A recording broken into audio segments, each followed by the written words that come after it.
We do devotions every day. And that's actually where my student today opened up. We were talking about Romans and forgiveness and what it looks like to free yourself. Forgiveness is freeing yourself. It has nothing to do with the other person. It doesn't matter if the other person has apologized or not. If they're repentful or not, it does not matter. Forgiveness is about freeing yourself. And she says, how do I forgive when this has happened? And I said, because it's just that. Forgiveness has nothing to do with them. It's about you. And that's when she really began to open up and share how frustrating and how hard it's been to forgive him. Welcome to Are You Real? Finding the Authentic You, the podcast that focuses on Christians that are active in everyday life. Join in as we speak to everyone from successful business owners to educators to athletes about their faith and how it helps them reach out and revolutionize those around them to do the same. And now get ready to roar with your host, the voice of manifestation, John Fuller. Hey Roar Nation, John Fuller here, and before we get started, I want to read a quote to you by Winston Churchill. He said, "Courage is rightly esteemed the first of human qualities, because it is the quality which guarantees all others." I want to tell you about an experience that I had this weekend with my youngest daughter. She was reading her Bible, she was doing a Bible study, and she came in and asked me what 1 Samuel chapter 16 was talking about. And I don't care if you're an adult or a kid, sometimes Old Testament's kind of hard to understand. And as we were spending time together and we were reading through it, the thing that meant most to me is I recognized that I was having a moment with my daughter to really instill the word of God in her and who she was individually as God's child. The thing it's talking about, if you go back and read chapter 16, there's a part where Saul, the current king, has just obeyed God. Samuel the prophet is called to go find a new king and to go anoint a new king. So he goes to this village, and I'm summarizing a lot of the chapter. I do encourage you to go back and read it. And Samuel goes to this village, and he's looking around, and God tells him to anoint a new king. So when he's there, he's looking at different people, and he sees somebody and they look, tall and handsome, and they have everything that looks like on the outside that this should be king. And Samuel thinks this is the guy. And what I love is God steps in and he tells Samuel, this is 1 Samuel chapter 16, verse 7. He says, "Don't judge by his appearance or height, for I have rejected him. The Lord doesn't see things the way you see them. People judge by the outward appearance, but the Lord looks at your heart." And the reason that meant so much to me is I was able to express to my daughter that the thing that's most important is our character. And not just our character, but our heart and everything about us. And immediately it made me think about a proverb that I want to bring up to you today. It's Proverbs 4:23. And that one says, "Guard your heart above all else, for it determines the course of your life." And if you do a little bit of study on just even the word heart, what you'll find is it's talking about your mind, your will, and your emotions. And it just got me to thinking about, when it comes to our mind, what are you filling it with? It's just like food. Every day, if I eat tons and tons of junk food, eventually I'm going to get overweight. I'm going to get fat. I'm not going to feel good. There's just a lot of things there if I'm constantly feeding my body unhealthy food that really my body wasn't designed for. So when you think of it in that aspect, our mind is the same way. What are you filling your mind with every day? What kind of music are you listening to? What kind of influence as far as friends do you have? What kind of books are you reading, encouraging books? What does your mind get fed every day? And I want to encourage you to, if you're not doing those things, if you're not eating healthy mental food, not talking about food for our bodies, but mental food. If you're not, I encourage you, jump in, find good books, find encouraging podcasts, do things differently than you're already doing. The second thing is your will. So the first one was your mind. The second one is your will. Do you keep your passions and desires in check? Do you just do whatever you want to do when you want to do it? Or do you ask God, what should I do in this situation? What is the right thing to do? And are you led by the Spirit? And the third thing is emotions. And so many times, including myself, I have days where I'm led by emotions. I'm frustrated. I'm irritated. My day isn't going the way I want it to. And I have to step back and not, I think about, when I was thinking about this message, I was thinking about the Jesus bracelets. And it says, what would Jesus do? And I like those, but in the sense, here's the thing with it. Jesus lives inside of you, and it's not about what would Jesus do, but so much, what has God called you to do? Who are you? If you're a son or daughter of God, we are called to live out our purpose and who we are. And what that looks like in that is controlling our emotions, in our will and the things that we desire, and living out, a godly life in the sense of living out who you are, who you were created to be. So I just want to encourage you today to set your mind right and believe in everything that God says who you are. And if you don't know who you are, start doing some studies. If you have questions, I encourage you, post them on our website. Send us a message, whatever you need help with. I'm here to help you.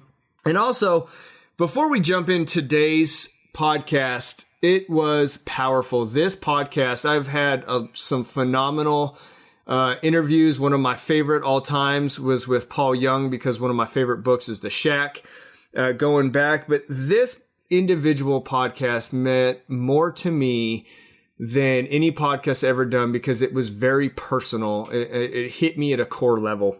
And the reason it hit me at a core level is because my purpose, that who God's made me to be, was somewhat intertwined in with this podcast. And one of the things that we talk about that is heart-wrenching, it almost brings tears to my eyes just thinking about it. But there's a moment she talks about, it says with Dianna, with Sheer Love Ministries.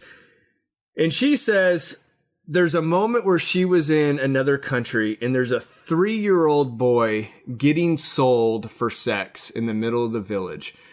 And I don't know about you, but I can't even wrap my mind around that, let alone anybody getting sold for sex slavery, but let alone a 3-year-old boy. So I tell you that to tell you this was a defining moment for her. And this was a place where she had a choice to make a difference in the world. And it's just what she has to say and what she decides to do with her life because of that moment is so powerful. And the thing that she did is she took a place of pain for her and she turned it into a place of rain and becomes a world changer. And she is changing the world because of the things that she's seen, because of things that have happened to her and her family. And anyways, it was just a powerful interview. So I'm excited to have you guys here. Thank you for taking time to jump on our podcast. And I just want to ask a favor from you. If you would please, at the bottom of this podcast, inside the show notes, I am putting a link there to go straight to our iTunes review. And if you will rate and review us, and I'm asking, please share it with your friends. Help me get the word out there about our podcast, encouraging people to find purpose, to make a difference in the world, because every single one of us is called to do something great, because God has put it inside of you to change the world. And whether big or small, it doesn't matter. You are called to do something great. So anyways, and also please sign up for our newsletter. We are going to be, we're working on a book right now about how to discover and find your purpose. We've already got 2 chapters written. It will be out in February. And as you, sign up for our stuff, we're going to be sending encouraging things to you here real shortly. So please do that. Again, I just want to thank you guys for jumping on our podcast, and let's let the show begin. Thank you.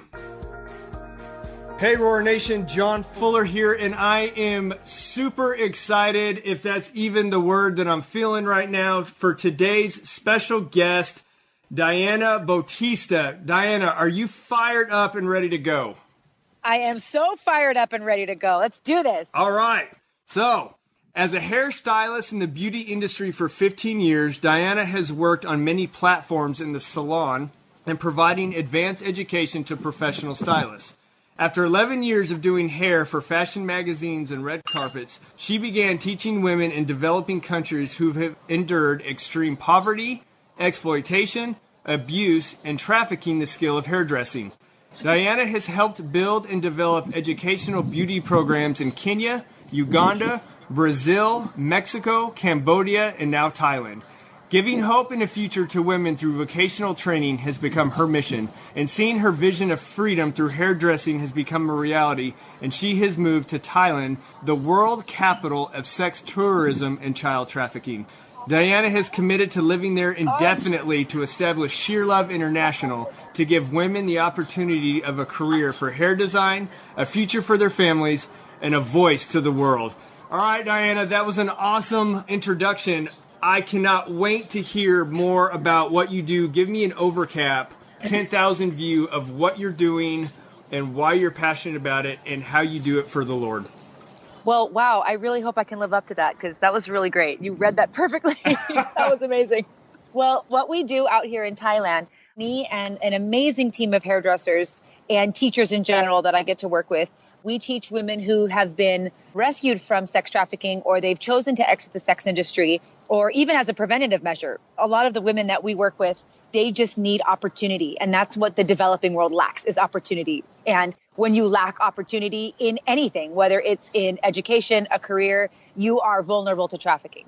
And our intent is to make sure that these girls either never have to endure trafficking again or never have to endure trafficking in the first place. Yes. I mean, a huge part of what we do is preventative, and it's prevention and restoration. We do have a student in our class who's definitely a preventative case, and we saw that she was very vulnerable and susceptible to possibly being trafficked, and we didn't even want to see her have to go through that in the first place. So she is a part of our program now, and we're so happy that she's a part of our program. The rest of them were trafficked, whether it was trafficked to the sex industry or labor trafficking as well. And yeah, just the most horrific stories you could possibly ever imagine. Now they have the opportunity, they have a chance, and they have now a future. Okay, so Dianna, I've watched documentaries, I've seen different things on sex trafficking. Why don't you give us a real just story and kind of an idea of what that looks like over there? Because here's the thing, I know people hear about sex trafficking and they hear that it's bad and different things. They have their idea of it, but you're living in the midst of it. Can you share that with us? There's a million stories I could share. I'll share one in particular, though. This was a girl that I had worked with before. She grew up in a rural village on the outskirts of the city and grew up in a hut. Her father was very abusive. Again, a lot of that comes from their socioeconomic status. I mean, they're very impoverished. I mean, they don't have anything. So they go to something that's going to take away and numb everything that they're going through. So the father was very addicted to alcohol, abused her, abused the rest of the family. And the mom said, you know what? You're the oldest girl, which is a very common story for Asia. You are the oldest girl and you need to get out there and support this family. So at 13 years old, she put her on a bus and sent her down here to Pattaya. And she was immediately picked up. She's a very pretty girl, was picked up by a pimp and forced to sell herself until she was about 20 years old, where a friend of mine actually met her and was able to reach out to her and say, listen, like, you don't have to do this. And she said, no, yes, I do. Like, my mom sent me here. I have to do this. They're like, no, you really don't. You do not have to do this. And I will help you. I will help you find education, schooling. We'll help you learn English, whatever it is. Like, I will get you out of this situation. And yeah, and she was able to help get her out of that, got her right into our program. And that's just one story of a million. I mean, there's tens of thousands of women being trafficked in this city, all with the same story. Their families need to be provided for, and they have no opportunity for education. So this is where they end up. I'm just curious, what is the life expectancy for some of these girls? Because I would assume because of venereal diseases, AIDS, different things, that these girls end up contracting some of these things. What does that look like? Honestly, I'd say 80% of about the women that we've come in contact with have some type of STD. We've actually met quite a few prostitutes that are still working that have HIV. And honestly, they've basically come to the point where it's like, well, these men don't care. Why should I? Yeah. None of these men care. And even then, there is a large demographic of men that will come in and actually pay extra for women to not wear condoms. Oh, that to me is absurd. It really is. And to go even a step further, yeah, sure, these men don't care. Of course they don't care. And these pimps don't care. But let's take it one step further. Why don't they care? what has happened to them to where they feel as though they must feel some sense of worthlessness, or they have been devalued to the point where they don't care about their own life, to where they're living reckless. They're sleeping with prostitutes unprotected, or they're selling women and without care of their safety. This is a bigger issue. This is not just, let's just rescue these women out of trafficking. This is all, okay, we need to reach out to these men. These men need Jesus just as much as these women do, and it's a supply and demand issue. Right. And, if there's no demand, then there won't be a supply. So where do we need to go in the demand to create change? Most people see men as the problem. I see men as the solution. We need enough men to get out here and be strong enough to withstand this environment. Because let me tell you, it's hard. It is hard for me as a woman. Men that come out here, I'm telling you, I've seen men drop like flies out here because it is so difficult to get out there and stay strong and not feel like, my gosh, I can't save every single one of these women, so I can't stay. Or I'm so terrified I'm going to succumb to this because, lust is a big issue for men. Right. So, it's men are the solution. It's bottom line, they are. So let me ask you this. What do you feel like men could do? I mean, you're seeing it from a woman's perspective. You're in the midst of it. Yeah. What do you feel like men could do to make the change? They need to really strengthen themselves. I feel like so many of them they want to either guard themselves because they're afraid of what could happen, where they need to come together as men and build strong enough communities to where they can be strong enough to get out here and work alongside other men. Get out there and do bar outreach for the Johns. Like I'm here doing bar outreach for these women. I mean, and I have actually done quite a bit of bar outreach with the buyers, with the men who purchase these women. I've done a lot of talking with them. And it's been so interesting to sit with them and hear their stories. All of them, honestly, they have the same stories just as the women all have the same stories. I've sat with so many men in their mid 50s to late 70s, honestly. Like this is like, these men are my dad's age. It's the strangest thing to have conversations with these men that are like the same age as my dad. I listen to them talk and they say, oh, like I was a workaholic. My wife left me because I was absent and wasn't there. My children can't stand me because I was an absent father. And now I'm here and I'm lonely and all I want is to have attention and be loved. I've seen so many men with that story. And again, we need men out here sharing Jesus with these Johns. That's what it is. That's truly what it is. And it is difficult. I'm not going to lie, it's difficult. I mean, at the same time, though, this is what we're called to. It really doesn't matter how hard it is. It doesn't. As long as we believe that we have the strength to get out there and do it, we'll have it. Absolutely. I love it. I'm just thinking of you like literally like the pit of hell. Has there been a scripture that you just have kind of clung to as you started Sheer Love and stuff? Oh, geez, there's so many. I mean, love one another. That's the catalyst of all of this. Love one another. And then go therefore. That's what I'm doing. I'm going therefore because Jesus has called us to. And then obviously for my women, my ladies in my class, my man, Isaiah, all the way, Beauty for Ashes. These women have endured the worst and have been drugged through the ashes. And now they have been given their crown of beauty as they've been promised and as they deserve. So those are huge, huge scriptures in my life that compel me to move. Yeah, I think you said that. It reminded me of a song that I used to love listening to. I think it's Beauty for Ashes. Beautiful song. So Crystal Lewis, man. Yeah, that's it. So every one of us has unique gifts and talents. And I think people overlook that in the sense that it just comes natural or I love to do, but not just that, take it one step further and allow God to work through that gifting to impact the world. And that's what you're doing. I want to know that process. So where did you get started? How'd you get started? And I want to hear the story of the transformation when you're like, hey, I can use this gift to impact people's lives, and I love to do it. Well, I will say I've been doing hair since I was like 5 years old. I did all my Barbie's hair. I stole all my mom's Paul Mitchell and Nexus products in the 80s. Okay. I'm just totally dated myself completely. But all you girls know in the 80s, all of us were using Paul Mitchell and Nexus. I stole all my mom's hair products and I was doing all my doll's hair with it. I don't think she's happy with me till this day. Then at 10 years old, popped out my mom's orange-handled kitchen scissors and started cutting my friend's hair in the backyard. Then from there, I started doing all my friend's hair from when it was like a sophomore, I think, maybe freshman or sophomore. Started doing all my friends' hair for all like winter formal, homecoming, prom. I did my friend's hair for everything. And then my junior year, I had a girl come in and I did her hair. Her hair was fantastic, of course, gorgeous. And she was like, thanks for doing my hair. She handed me $20. And I was like, $20? I was like, what's this for?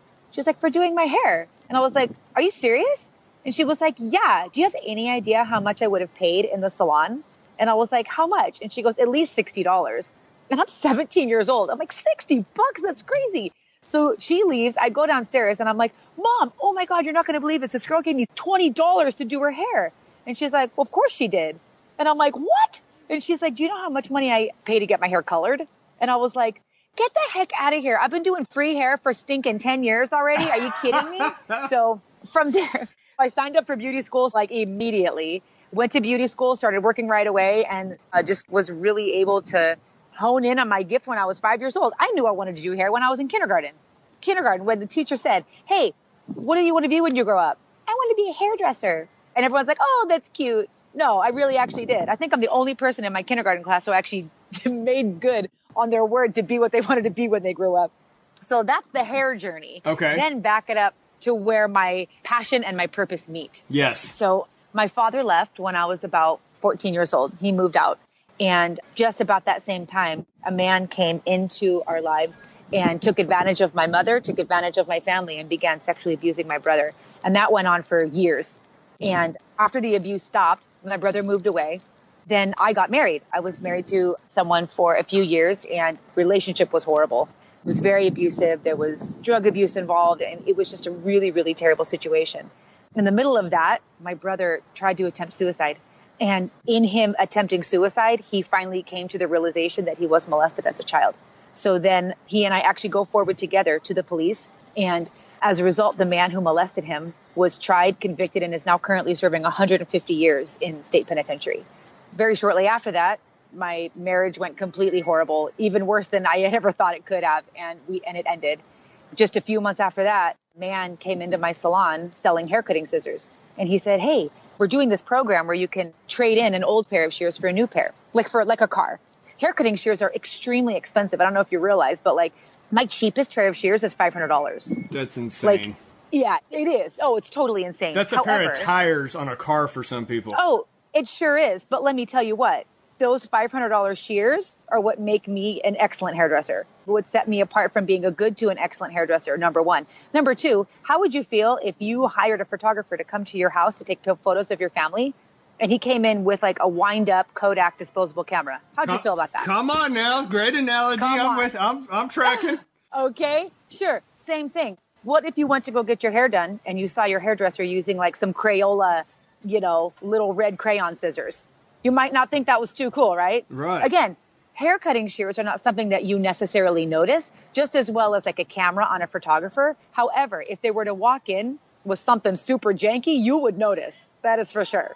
So you're as good as the tools that you work with. I mean, you're as good as the knowledge you have, and you're as good as the tools that you work with. So my shears are very expensive. So when this guy comes in offering me this, I'm like, this is amazing. Heck yeah. I will turn in an old pair of shears for like down payment on a new pair. And so he goes, okay, so what are you going to do with the old pair? He goes, oh, we're actually going to be giving them to women in South America who've been rescued from trafficking, and we're going to teach them how to do hair. It took me all of 2 seconds, maybe even less than that, to go, okay, I'm coming with you. I don't know who you're going to call, but you got to call them and let them know that I'm coming with you. You need to call them right now. And he said, oh, okay, that's kind of weird. I never have had anybody tell me that they actually want to go. And I was like, well, good. I'm the first one. It's time. You need to call them and let them know. So that happened. Then maybe a few months later, I went to Africa. I traveled all over the world, but it was my very first time doing something with purpose, not just going on vacation. Like I actually went with my church, and it was on a missions trip. And we're walking through the slums, and I noticed that there's all these little shacks everywhere that have painted on the side of it salon. And I'm like, get out of here. What the heck? There's a little shack salon here. That's so awesome. So I'm asking these people, I'm like, what's going on here? Like these ladies really, like they went to school and they know how to do hair? And they were like, oh no, they do not. They never went to school, but they just know how to do hair, but they're trying to make a living for their families. So that's what they're doing. I'm like, wait, they never went to school? I'm like, come on. Are you kidding? And they're like, no, here in the slums, if you can do something, you just make a business and you just do it. And I'm like, wait a second, I got to help these ladies. Like, no, like they can do better than this. And I'm watching them cornrow these. I'm watching braid some girls' hairs up. I'm like, dang, you guys know what you're doing. And I'm like, I got to help these ladies. But then, of course, it took me all of about 5 seconds to go, okay, now what are a bunch of African women going to listen to a white girl for? Like, They are just not going to listen to me. Like, what advice would I have for them? So I let it go.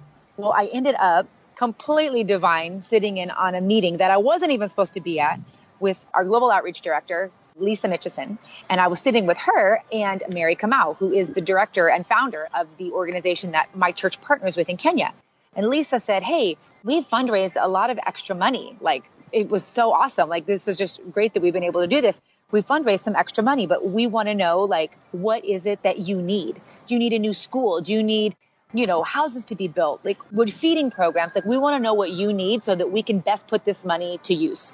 And Mary said, for the past 5 years, all I've wanted to do is build a beauty school. I've wanted to build a beauty school, and we just don't have the help. We don't have the support. We have the space, but we just don't know how to do it. And Lisa turned and looked at me. We were driving in a car, and Lisa turned and looked at me. She's like, are you kidding me? And I was like, did you know about this? Because, of course, I do Lisa's hair. So she turns and looks at me. She goes, are you serious?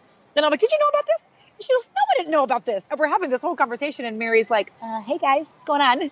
Yeah. And I was like, I've done hair for more than 10 years now, and I can absolutely help you with this. And she said, you didn't tell me you know how to do hair. Dianna, come on. And I'm like, you didn't tell me that you need a beauty school, so we have to work on our communication skills.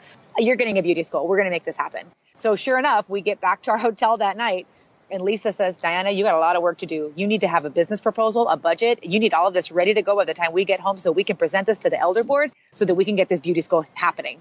And I was like, wait, budget? What are you talking about? Proposal? Oh my God, I've never done this before.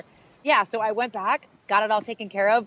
One of the head pastors presented it to him, and he was like, yeah, this looks amazing. Let's make this happen. I was like, get out of here. So a year later, that would happen. But before that, I went to Brazil. Remember that? In between, I went to Brazil, and I was there for about 2 months with another organization and with an incredible, the most incredible women. And all of them had come from very, very different walks of life. A lot of them from drug trafficking. I mean, drug trafficking is huge in Brazil. A lot of them were just very, very poor, very impoverished. Lots of them from domestic abuse situations. A lot of them with sexual violence histories. And yeah, so I was able to work with them. And that was like the first. So Brazil was my first step into this. Then I went back to Kenya the following year, built up that school. And now the school in Kenya currently has 84 graduates. Wow. And the next group of students will be graduating, I think, in this January. We'll be up to 97 graduates. Wow. I'm really excited I'm hearing, are you doing this full time now? Mm-hmm. Okay. So how did you make that transition? Are you still cutting hair like on the side? Like you just made this transition. This is like your full-time ministry and you get paid to do that now, or you cut hair on the side? Because the reason I'm asking is for a lot of us, you have your full-time job, but yet you want to do ministry. So how did you make that shift? Well, I don't get paid. Okay. I'm completely supported. I'm volunteering. I'm on full support from some really incredible people from home. Home was always California. I'm from Southern California, and that was always my home base. But I went to Cambodia for the first time in 2013, I think, or 2014. And that truly was the moment where I was like, okay, this is full time. Like, I can't just do part time. Because really, like, part-timing it, part is halfway. You can't do this work halfway. What was the struggle? Like, take me to the struggle, because obviously you said, you figured out I can't do this halfway. You're having an internal struggle at this point? Yes. My internal struggle turned outward when I saw a little boy being sold. I actually saw a child about 2 or 3 years old being sold for sex. And that was excruciating, knowing what my brother came from, and it was a little boy. So I probably sobbed my head off after witnessing that. I sobbed my head off for probably the next 8 hours, reported it, went to the NGO that we were working with in Cambodia, told them, they told us what to do to report it. And I went back home and it was not right. So I went to my brother and I told him the whole situation, what I had seen, what happened, the interaction, the transaction. I told my brother the whole thing and he goes, wow, that's pretty much the worst thing I've ever heard. Like a child publicly being sold. And I was like, I know. And he's like, so what are you going to do? And I was like, what do you mean? I reported it. Me and the girls who saw it, like we reported it. We did what we needed to do. And he was like, no, now. He's like, I'm not talking about then. He goes, I'm talking about right now. What are you going to do? And I was like, I don't know what I'm going to do. He said, well, listen, now you have a voice. When we were kids and you watched me being abused, you did not have a voice. You were a kid and you were shut down immediately as soon as any type of dialogue came out about what was happening to me. You now have a voice. You can stand for this kid and you can stand for every other kid like you couldn't stand for me when we were kids. So what are you going to do? Wow. I was like, that's powerful. Yeah, that's my brother. That's kind of one of those, take a crap or get off the pot moments. Pretty much, yeah. And I mean, and truly, my brother's the catalyst for me, from all of my work. He is the catalyst of all of it.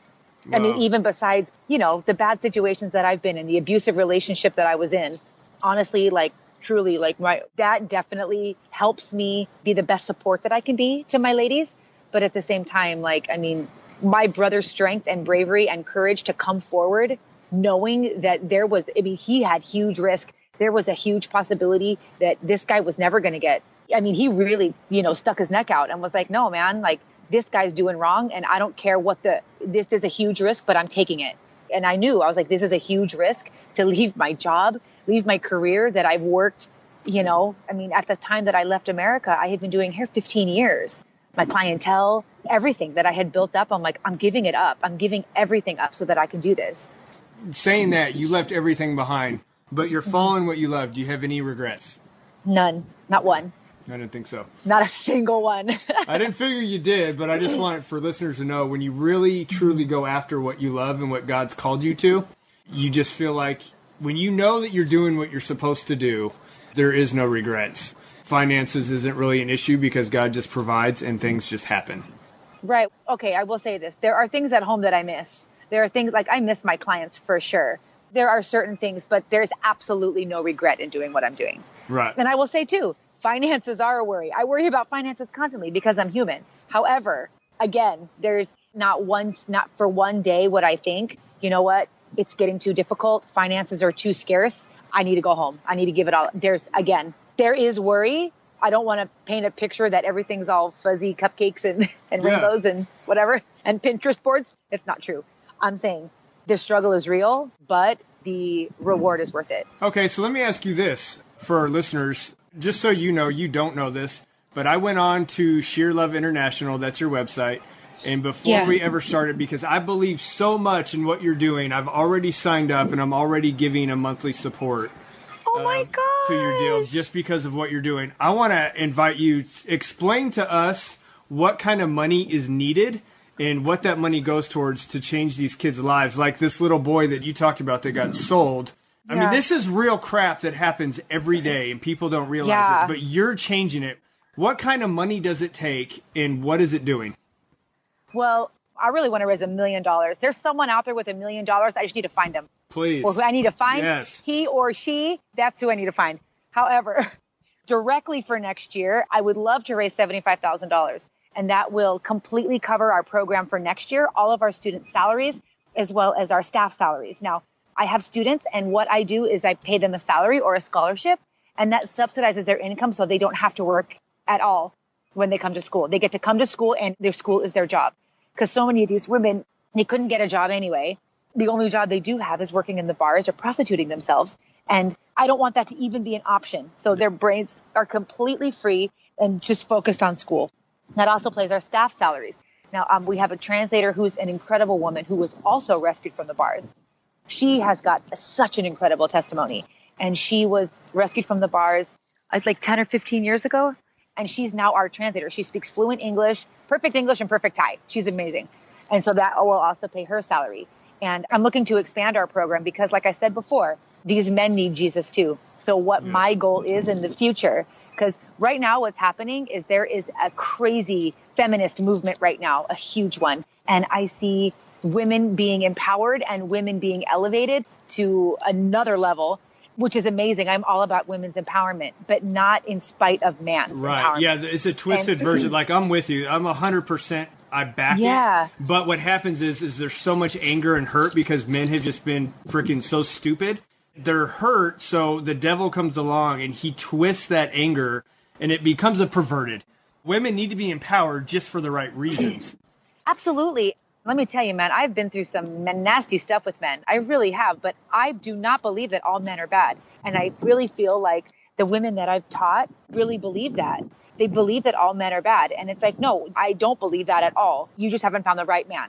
Okay. Yeah. So my goal is to eventually start a barbering program here for men because men need to be empowered and given skills too. If we're giving all these women, if we're giving women skills, if we're giving women the opportunity to learn and an education, men deserve that same too, because men and women are a team.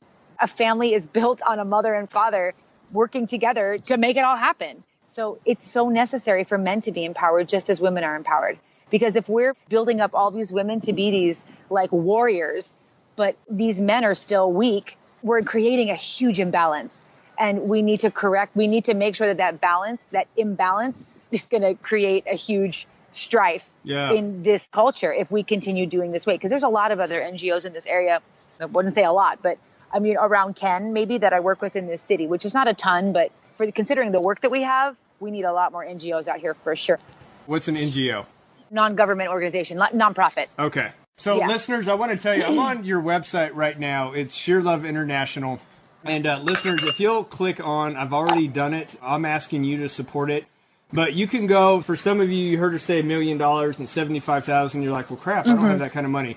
Here's the deal. It doesn't take. It doesn't take. So you have $10, $25, $50, $100. You can give any amount, and then you can click on a button that says one time or monthly. I clicked on monthly. I'm giving every month. I'm going to give more as I can. But listeners, I highly encourage you to get on here and to give, to make an impact. So you're amazing. Seriously, that support you have no idea. Because even then, if 1,000 people gave $10 a month, are you kidding? Yeah. $10? 1,000 people can give $10 for sure. That's your Starbucks for a week. Exactly. Even less than that, I mean, anybody can afford to give that. Well, I want to share this with you. At the beginning of the show, before we actually aired, I told you that I had a dream. And this goes back to, and I'll tell you why this interview means so much to me. So, gosh, I'm just so emotional right now just thinking about it. So, as a child, both my wife and myself were sexually abused. Oh, my goodness. My wife by her stepdad, and then me by my mom's best friend. So, anybody that's ever been through that type of abuse realizes that you suppress it for years, and then years down the road it comes out, and all kinds of different things happen.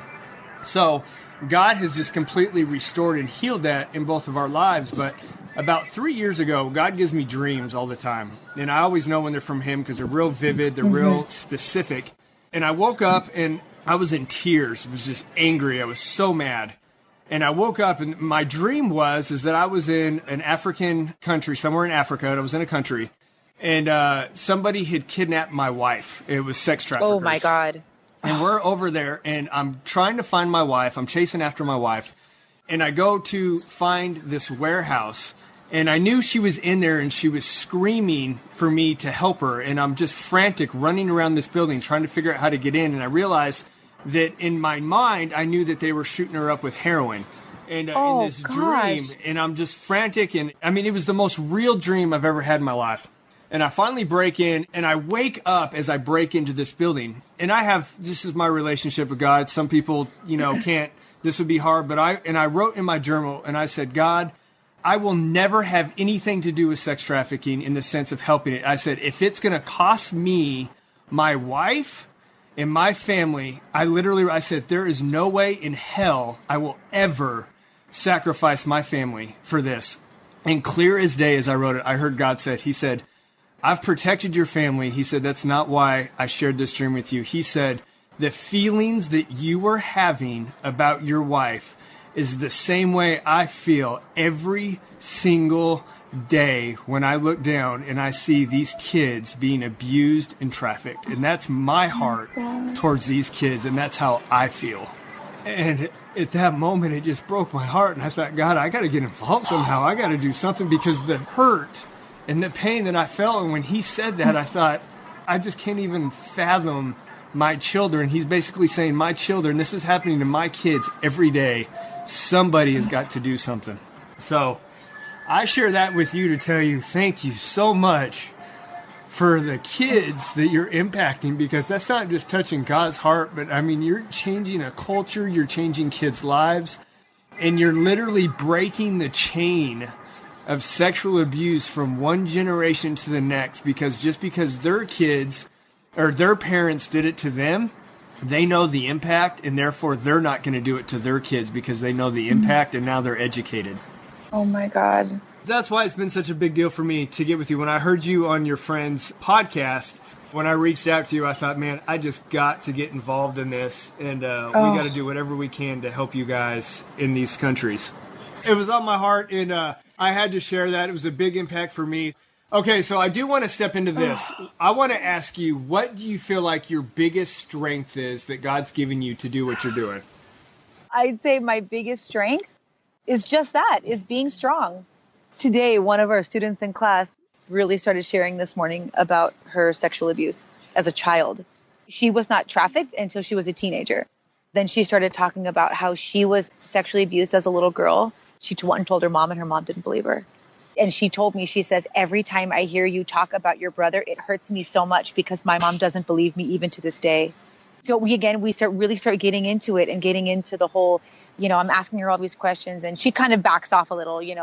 It's still new for her to talk about this so openly. Yeah. But she has a great deal of hurt. And it's interesting. She's more hurt from that than she is from prostituting herself.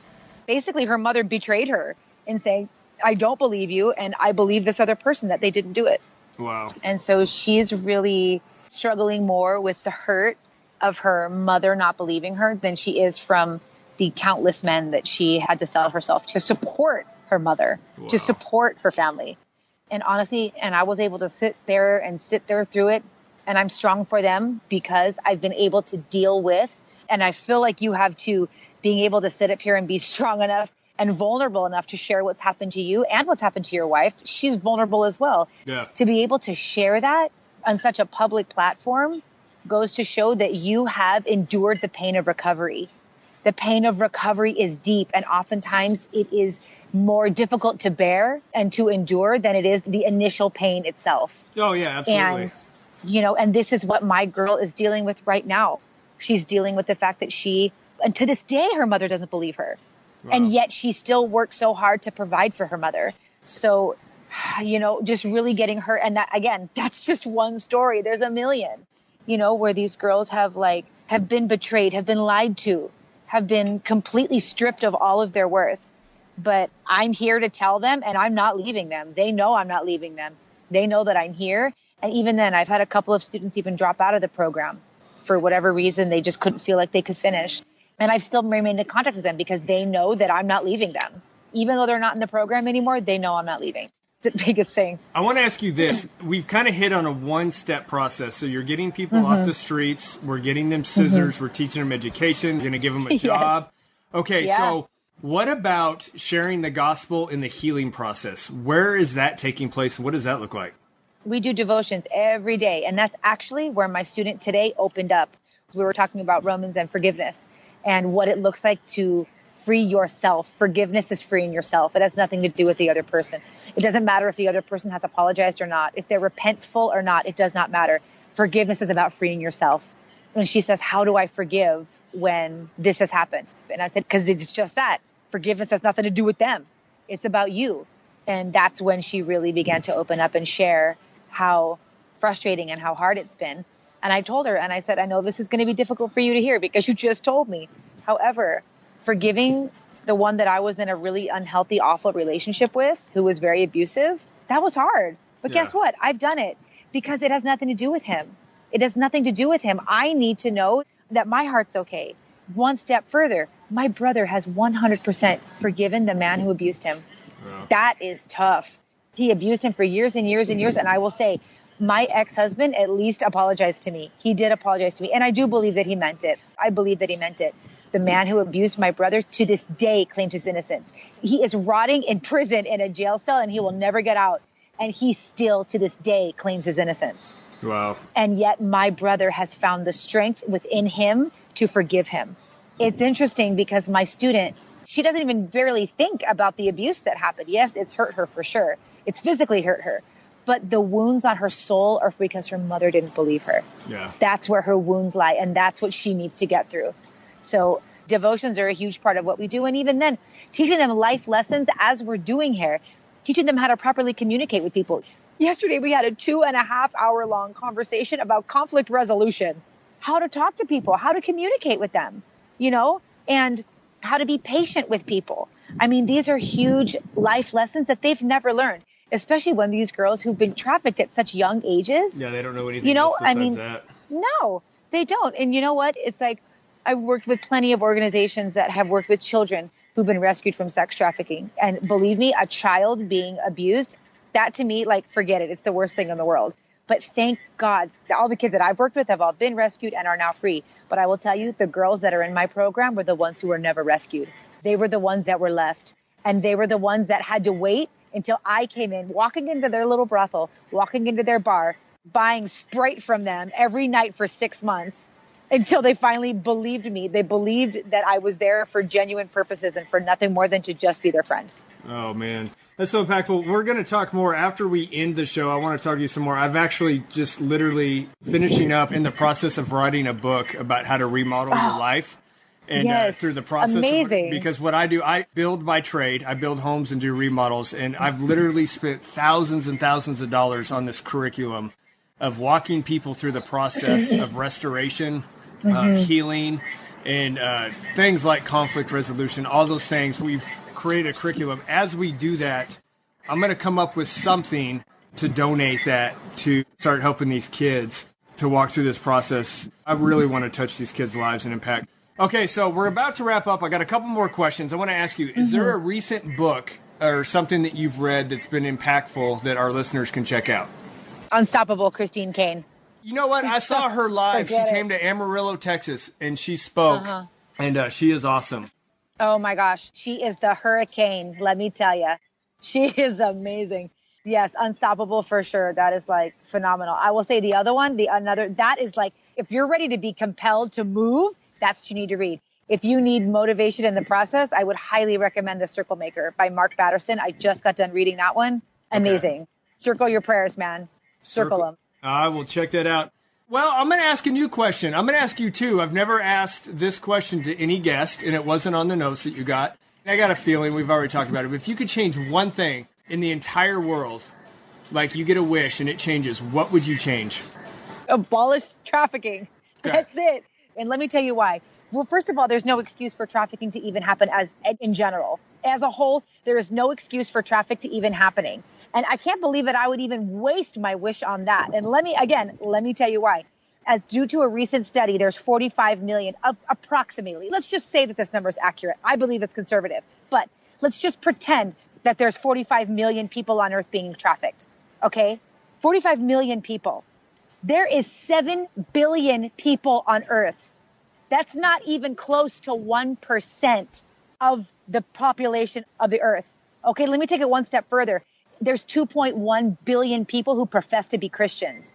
That is unacceptable to me, that there is billions, literally billions of people on Earth, let alone billions of people who claim to know Jesus, and there's 45 million people being trafficked for any purpose, whether it's labor, whether it's sex trafficking, indentured servitudes, child soldiers. Child soldiers is such a huge thing that's happening in Africa right now, and it is unacceptable that 4- and 5-year-olds are given guns and drugs to be able to shoot people in the name of their God. That is unacceptable to me. Yeah. Why is there billions of people and there's a mere few million that are being trafficked? It's unacceptable. And it's even pathetic that I have to use my one wish to abolish that, to make that happen.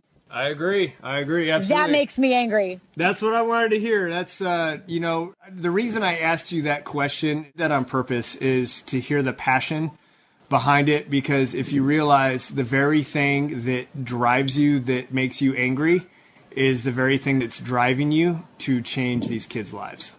Yep. 100% it is. Okay. Last big question for you is, if you got to go back to the younger you, what age would you pick, and what are you going to tell yourself? I'd go to my very first day of working in the salon. I was 19 years old, and I would tell myself, know your talents and know they come solely from God. Know your talents, cultivate your talents, and use your talents. You need to use your gifts to the fullest, knowing that they come from God. They are not your gifts. They are your gifts for you to use. They are your gifts to give to others. They are your gifts to bless others. That's the bottom line. Woo, man, that's good. I love that one. That's the best answer I've gotten so far. I just love all your stories and the wisdom that you've given us. Thank you so much for what you do, because it means a lot to me specifically. I told you why. Not just, I know we talked about what you told yourself, but what you would tell yourself if you went back to the future. But what piece of parting advice would you give our listeners before you leave? My favorite quote, I think, that I've heard is from one of my very dearest, bestest friends, Kaylee Wilson. She said, "One rescued is a reason to celebrate, and one enslaved is a reason to fight. And that is, along with my brother being as brave as he was and courageous as he was to step forward and do what he did, that quote right there is another step to the catalyst of why I do what I do.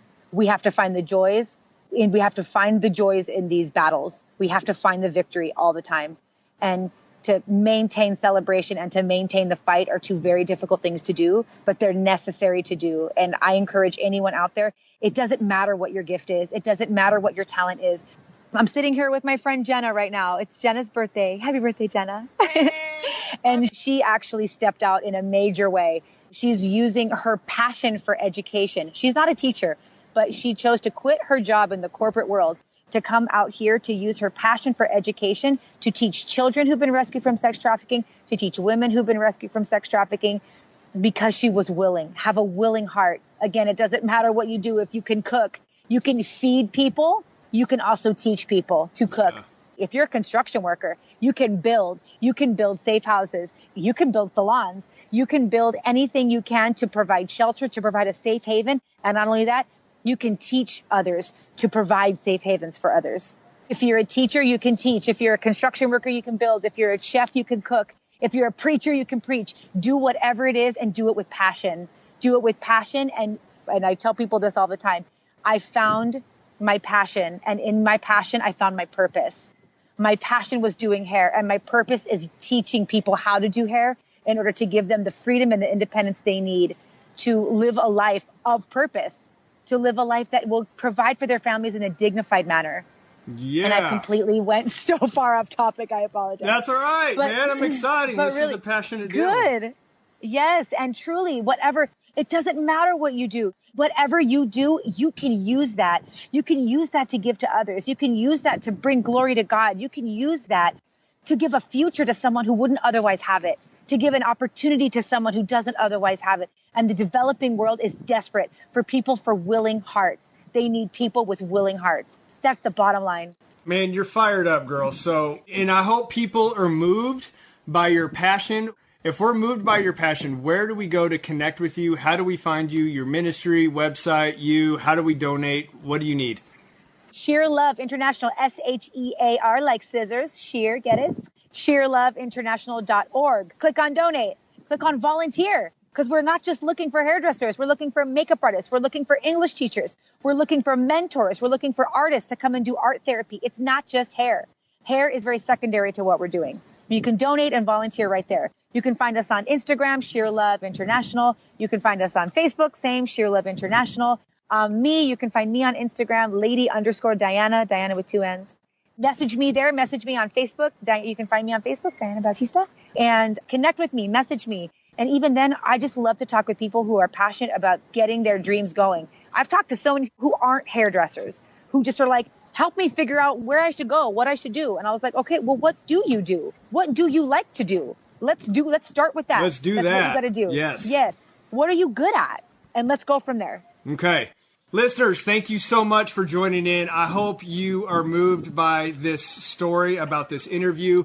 I do want to let you know, if you will jump on our newsletter and connect, we are in the process of coming up. We have curriculum specifically for free, how to find your purpose, what you were created to do, and we're creating curriculum about how to walk through that process. Everything that we talked about today is going to be on the front page of rureal.org. Just get on there. You can see Dianna Bautista's interview, her notes, how to connect with her and make a change. So, guys, I love you. Thank you so much for tuning in. Just remember, be real, be authentic. That's all for this episode of Are You Real? Finding the Authentic You. Be sure to go to rureal.org for your free questionnaire to identify your gifts and talents and how you can use them to help people become leaders and catapult them into their destiny to help others become the leaders of tomorrow. We appreciate you spending your time with us and look forward to helping you reach out and revolutionize next time on Are You Real? Finding the Authentic You.